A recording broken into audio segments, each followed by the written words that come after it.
ọmọ kóòtù òjíire abẹ́ ti sùn oorun ẹ̀wẹ̀ bí àkókò ikọ́ èwo nínú yín ló lọ́ọ́ parọ́ mọ́ General Musa o ìyẹn Christopher Musa wípé ó ti resign.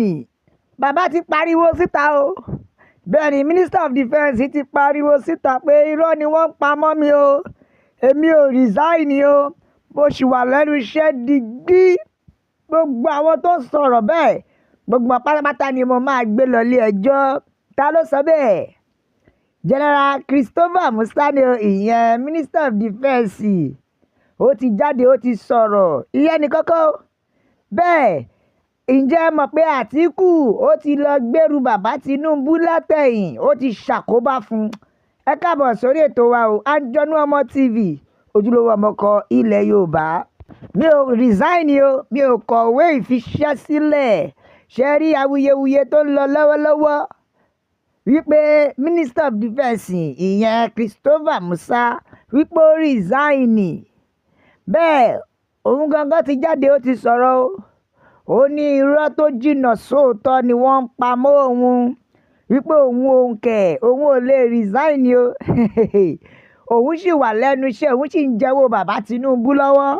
Ṣé rí gbogbo èyí tẹ́ ń fẹ́ fi tipátipá lọ mú Christopher Musa kó resign èrò kan yóò níṣẹ́ o. Bàbá ti para ó ti sọ̀rọ̀ ṣùgbọ́n bàbá Musa wọ́n ní fúnra yín lẹ́kọ̀ọ́ lẹ́tà pé ẹ̀ ṣiṣẹ́ mọ́ ẹ gbọ́ ṣé lóòótọ́ ni ẹ wá gbẹnu sí máìkì. Bẹ́ẹ̀ ó dẹ̀ ti gbẹnu sí máìkì o wọ́n ní àwọn ò resign rárá pé irọ́ ló ń pa mọ́ àwọn. ẹjọ́ Minister of Defence Christopher Musa ṣé ká sọ pé owó yìí ni òótọ́ ni àbí bàbá Tinubu ti ń jẹ yín gbèsè bó dẹ̀ jẹ́ ẹ̀rù agbésùmọ̀mí ló dẹ̀ ń bà yín tá a fi gbọ́ pọ́lẹ̀ lọ́kọ́lẹ̀wé fi ṣẹ́ sílẹ̀. Kò ṣe lásìkò eléyẹ kẹ́ resign ẹ mọ́ lọ resign ni o níbi tí àwọn agbésùmọ̀mí ń ṣayé bó ṣe wù wọ́n. Ká tiẹ̀ dúpẹ́ lọ́wọ́ olóyè Sunday Igboho wípé ẹnu ijọ́ mẹ́ta àti ẹ̀gbọ́n kan bẹ́ẹ̀ ní South West. Bẹ́ẹ̀ ni General Musa ní ẹ wò òun gan yọ̀ òun lẹ́nu òun gan ò tiẹ̀ gbọ́ òun gan mọ̀ òjijì ló bọ̀ òun ni wọ́n sọ pé òun resign odidi òun tó bá wá dàbí irọ́ ẹ gbọ́ ọ̀rọ̀ lẹ́nu bàbá gangan. I don't know. I too, I was shocked when I saw that. I don't know where that came from. But, well, you always expect that there'll be people that will not be happy when things are going well. Security situation is improving.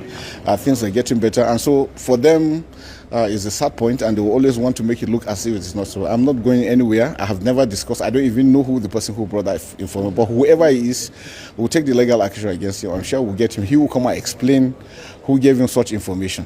But I can assure Nigerians that we are fully. You can see I just came back from briefing Mr. President on the current security situation, and he's very happy with. òun náà lẹ ti gbọ́ o ó ní òun gan lára gan òjijì ló bọ́ òun gan ò mọ̀ lọ́kàn déédéé rí i pé wọ́n ti ń resign lẹ́yìn òun wọ́n ti ń fẹ̀yìn òun tì tóun ò sì mọ̀. Now General Musa ti fárígá o ó tún wá sọ ó ní òun ṣetán láti sú gbogbo àwọn tó ń sọ̀rọ̀ yìí kiri tó ń gbérúmọ̀ yìí kiri pé òun ti resign. Ó láìní tó gbérúmọ̀ náà tó sọ pé òun resign òun máa gbé lọ ilé ẹjọ́ ni o òun á dẹ̀ sú ẹ̀. Ṣùgbọ́n bàbá díẹ̀díẹ̀ lórí pé gbérúmọ̀ pé ẹ resign ẹ̀ tún ti fẹ́ sùn wọ́n lọ sí kóòtù. Ó ṣe jẹ́ pé gbogbo Nàìjíríà bíi ká máa sùn lọ sí kóòtù ni. Bẹ́ẹ̀ náà ni Gbajabiamila àti Prince Adeniyi wọ́n sún ara wọn lọ kóòtù. Ó dàbí pé kóòtù yẹn gangan láti máa parí ẹ̀ o. Bẹ́ẹ̀ ni nítorí lọ́wọ́lọ́wọ́ báyìí ẹni ọ̀fẹ́ǹsì à ń súnra wa lọ kóòtù. Ní agbo àwọn olóṣèlú màláṣíwá o ṣàdédé ládédé rí i pé Atiku ó ti lọ gbèrú bàbá Tinubu látẹ̀yìn.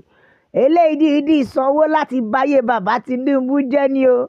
Ǹjẹ́ ẹ mọ̀ pé Atiku ti lọ san 1.6 billion naira fún US lobby firm ìyẹn àwọn àjọ US lórí kí wọ́n lè bóun bá ti bàbá Tinubu jẹ́. Ó ti di pìtìpìtì o wọ́n ti ń gbèrúra wọn látẹ̀yìn. Mo gbọ́ pọ́lọ́ máa ń ba tèèyàn jẹ́ ni mi ò mọ̀ pọ́ tún ti ń fowó ba tèèyàn jẹ́ o.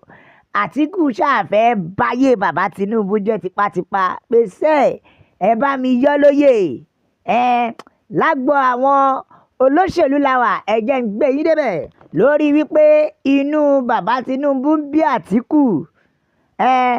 Àtíkù bá lọ sí US lobby firm ó kó 1.6 billion naira sílẹ̀, ìyẹn ní 1.2 million US dollar ní ti dọ́là rèètì. Owó yìí ló kó fún àwọn US lobby firm pé kó fi bọ́ọ̀mù ṣiṣẹ́ o. Níṣẹ́ kí ni? Ó ní ẹ wò ó, mo kọ́kọ́ ní kẹfẹ́ léyìí di àpò mú ná.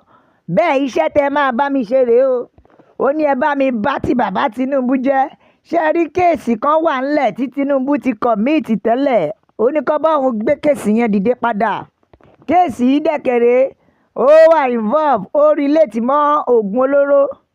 Ìyẹn ní ti United States. Tábàdẹ̀ sọ̀rọ̀ kéèsì wọ́n ti bẹ́ẹ̀rì ẹ̀ tipẹ́tipẹ́. Láti 1993 ni kéèsì yẹn ti wà buried. Ṣùgbọ́n torí Àtíkù fẹ́ báyé bàbá Tinubu jẹ́, ó dìídì lọ sanwó fáwọn yẹn pé ẹ tún bá mi tún kéèsì yẹn gbé dìde. Kò ṣe pé kẹ́ ẹ gbé dìde nìkan o, ẹ lọ tẹ́ndẹ̀ síwájú Trump kí Trump mọ̀ pé president Nàìjíríà ó ti wà involve rí. Tí Trump bá kọ̀ tí ò bá tètè sọ̀rọ̀ tí ò bá ṣe kankan sí ẹ tún gbé lọ síwájú. Ẹ bá mi gbé lọ sí ọ̀dọ̀ àwọn Senate ìyẹn àwọn Congress ní US. Ẹ tébù ọ̀rọ̀ náà nítorí mo ṣetán láti báyé bàbá Tinubu jẹ́. Àtíkù ló ṣe eléyìí débi pé gbogbo rẹ́kọ̀dì bí kéèsì yẹn ṣe lọ ni Àtíkù sì ní lọ́wọ́. Kéèsì 1993 àfikọ́ lọ gbà wá lọ́wọ́ ẹni tí a ò ṣọ́ tó ṣọ́ wa o. Àwọn kan ṣetán láti fi owó bá téèyàn jẹ́. Òun lọ̀rọ̀ Àtíkù yìí débi pé ó tún fún àwọn arábí ní case file yẹn ìyẹn àwọn lobby firm. Now àwọn lobby firm náà ìgbà tó ti gbowó wọ́n ti bẹ̀rẹ̀ iṣẹ́ báyìí. Ṣùgbọ́n o Àtíkù tún wá fún wọn ní guideline. Ó ní káwọn lobby firm bẹ̀rẹ̀ iṣẹ́, wọ́n ti bẹ̀rẹ̀ iṣẹ́ ní March. Ó tún wá sọ fún wọn pé ẹ má rush iṣẹ́ yẹn rárá. Ẹ fa kéèsì yẹn títí di next year March. Ó ti yé yín during the time of 2027 election. Èmi tí mo sọ fún yín pé election 2027 ó máa lẹ́tìkẹ́. Kódà pìtìpìtì tó máa ṣẹlẹ̀ àìtí lè sọ. Àníṣe nǹkan tí Àtíkù ṣáà ń tẹnumọ́ fún àwọn lọ́bì ni pé ẹ wò ó ẹ bá mi bá ti Tinubu jẹ́ ní gbogbo ọ̀nà. Mo fẹ́ rí wípé kò wọlé 2027. Àní síìtì yìí èmi mo ní ó kàn lo scope gbà lọ́wọ́ mi ni. Bẹ́ẹ̀ gẹ́gẹ́ bí information tó tẹ̀ mí lọ́wọ́ àwọn lobby firm gbẹ́jọ́ lọ síwájú àwọn Congress. Ó dà pé Trump ò ráyè ó sì ń jàjà ìjà Iraq lọ́wọ́. Bẹ́ẹ̀ ni nígbà tó máa déwájú àwọn conference ẹ mọ̀ kéèsì tó ti pẹ́ ni náà. Lọ́ba tẹ́ndà kéèsì síwájú àwọn Congress ìpè kéèsì 1993 tí bàbá Tinubu tó ti wà involve pẹ̀lú oògùn olóró ìyẹn ní United States ni o. Lórí pọ́fẹ́ bá ti bàbá Tinubu jẹ́ àwọn lobby firm ti ní láti sọ fún àwọn Congress pé kó lọ wo Department of Justice kó gbé case file yẹn jáde kó wá farabalẹ̀ wá wò ó pẹ̀lú ìyí tí Àtíkù gbélé wọn lọ́wọ́.